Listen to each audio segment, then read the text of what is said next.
மனிதானே மகத்தானவன், மனிதானே மகத்தானவன், மனிதானே மகத்தானவன். நண்பர்கள் அனைவருக்கும் மனிதானி சேனல் சார்பாக தீபாவளி நல்வாழ்த்துக்களை தெரிவித்துக் கொள்கிறேன்.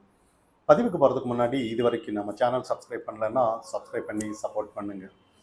தமிழக அரசு, அதாவது நம்பிக்கை உள்ளவர்களுக்கு தீபாவளி திருநாள் வாழ்த்துக்கள். இந்த திமுக அரசு 2021 ஆட்சிக்கு வந்தது. ஆனால் 22, 23, 24 வரைக்கும் அவங்க எந்த ஒரு தீபாவளி வாழ்த்து சொல்லலை, நல்லா தெரியும். ஆனால் இன்னைக்கு ஒரு கட்டாயத்தில், அதாவது ஓட்டுக்காக மட்டும் உதயநிதி ஸ்டாலின் அவர்கள் ஓட்டு கேட்குறாரு. அதாவது உதயநிதி ஸ்டாலின் அவர்கள் தீபாவளி வாழ்த்து சொல்றாரு. அதாவது நம்பிக்கை உள்ளவர்களுக்கு தீபாவளி வாழ்த்து சொல்லணும். ஏன்னா இவங்க ஒரு விருப்பத்தோட, மக்கள் ஜனநாயக நாட்டில் எல்லாருக்கும் உண்டான ஆட்சி தானே அப்படிங்கிற ஒரு விஷயம் இங்கே இல்லை. ஏன்னா இவங்க முழுக்க முழுக்க இந்துக்களுக்கு விரோதமாக தான் செயல்படுறதை நம்ம கவனிக்கலாம். ஏன்னா இதே நம்பிக்கை உள்ள ரம்ஜான், இல்லை நம்பிக்கை உள்ள கிறிஸ்மஸ், இந்த மாதிரி எல்லாம் யாருமே சொல்றது இல்லையே. ஏன்னா இந்துக்கள்னா அந்த அளவுக்கு இவங்களுக்கு இலக்காரமாக போகிறத நம்ம கவனிக்கிறோம். ஏன்னா இதெல்லாம் தான் ஏதாவது ஒரு பயம் தெரியுது. இந்த 2026 தேர்தலில் திமுகவுக்கும் எல்லாருக்குமே தீபாவளி ஒளி தெரியுதும்பாங்க. ஆனால் நமக்கு திமுகவோட தோல்வி பயம் தெரியுதுன்ற மாதிரி தான். நிறைய உருட்டு மத்திய அரசுக்கு எதிராக நிறைய உருட்டிட்டு இருந்தாங்க. அண்ணாமலை அவர்கள் நேற்று பதிவில் போட்டிருந்தோம், நல்லா நச்சுன்னு நல்லா கொட்டுற மாதிரி தான் ஒரு 6 கேள்வி கேட்டதெல்லாம் நம்ம பதிவில் பார்த்துருந்தோம். ஆனால் இதெல்லாம் தாண்டி நம்ம தொடர்ந்து இன்னைக்கு திமுக ஏதாவது 2026 நாங்கள் வந்துடுவோம் அப்படின்னு சொல்கிற மாதிரி இருக்கான்னு பார்த்தோன்னா, மக்கள் அதுக்கு டெட் ஆப்போசிட்டாக இருக்காங்கன்னு தான் நம்ம கவனிக்கலாம். ஏன்னா இன்னைக்கு நவம்பர், டிசம்பர் ஆனாலே போதும், மழைநீர் வடிகால் வெள்ளம் தேங்குறதுனால சென்னையில் மக்கள் உண்மையிலேயே ரொம்ப கொதிப்படைஞ்சு போவாங்க. ஆனால் 2024, 23, 22 அந்த அளவுக்கு பெரிய லெவலில் அவங்க முட்டு கொடுத்துட்டு போவாங்க. அதாவது 4000 கோடி அது எங்கே போச்சுன்னு எல்லாம் கேள்வி கேட்டுட்டு இருந்தாலும் கூட நாங்கள் 95% பணிகளை முடித்து விட்டோம், இல்லை ஒருத்தர் 98% முடித்து விட்டோம், ஒரு சிலர் சொல்கிறாங்க 100% நாங்கள் எல்லாத்தையும் முடிச்சிட்டோம் அப்படின்னு உருட்டுறதை நம்ம பார்க்கலாம். ஆனால் இந்த தடவை 2026 எலெக்ஷன் கட்டாயமாக திமுக ஏதாவது ஒன்று செஞ்சு ஆகணுங்கிற ஒரு கட்டாயத்தில் இருக்காங்க. அப்படி இல்லைன்னா 2026 ரொம்ப மக்கள் கொதிப்படைவாங்க. இதே தாண்டி இன்னைக்கு தீபாவளி பஸ் 1000 பஸ் விட்டுட்டோம், அது இதுன்னு நாங்கள் சொல்கிறாங்க. கிளாம்பக்கம் பேருந்து நிலையத்தில் நேற்று கதறாங்க. அதாவது ஒரு 2 மணி நேரமாக நாங்கள் வெயிட் பண்ணிட்டு இருக்கோம், எந்த பஸ்ஸும் இல்லை. வசதி இருக்கிறவங்க புக் பண்ணி போயிடுவாங்க, நாங்கள்லாம் எங்கே போகிறது?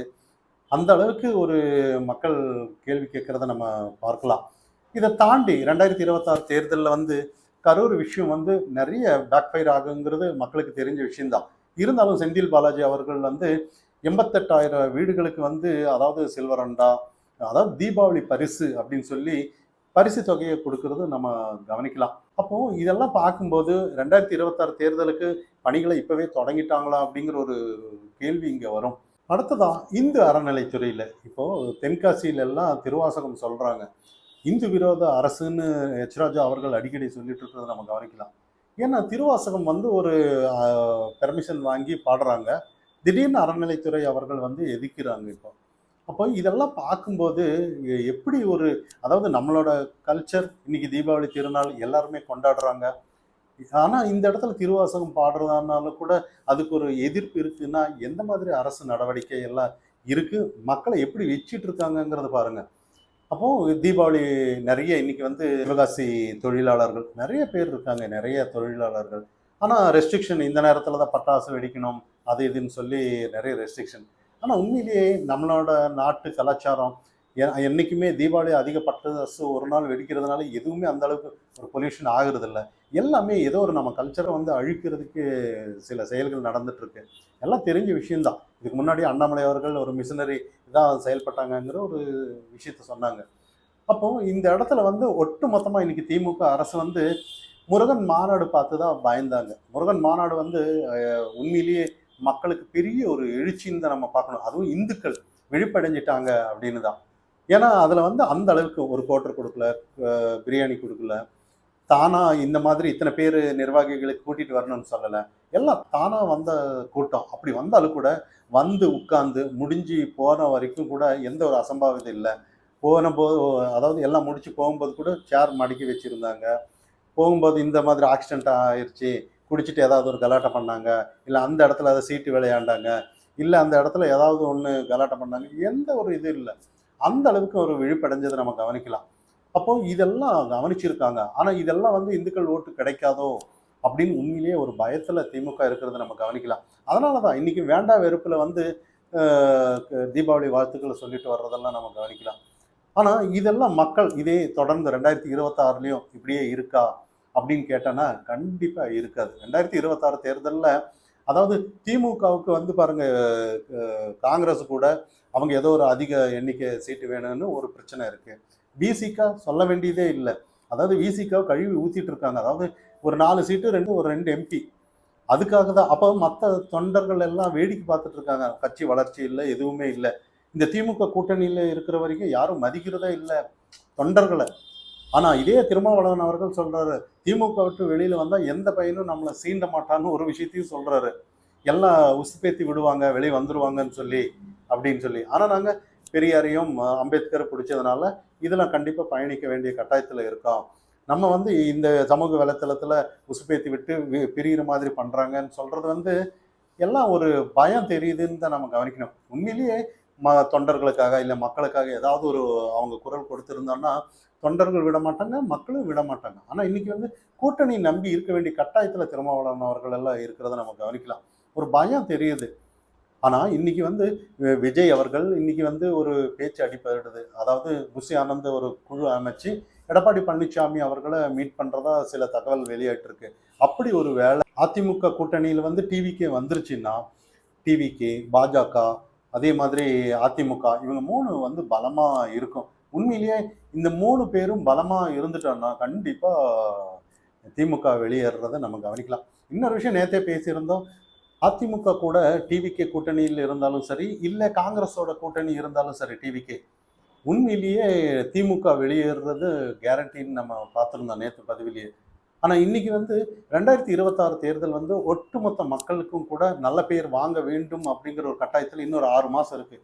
திமுக எப்படி கையாளுவாங்கங்கிறது நமக்கு தெரியாது. ஆனால் இருந்தாலும் அப்படி அவங்க வந்து இந்த மாதிரி தான். அதாவது தேர்தல் வரும்போது ஒரு நிலைப்பாட்டும், தேர்தல் ஜெயிச்சிட்டானா ஒரு நிலைப்பாட்டும். ஏன்னா நிறைய தேர்தல் வாக்குறுதி கொடுத்தும் எதுவுமே நிறைவேற்றலை.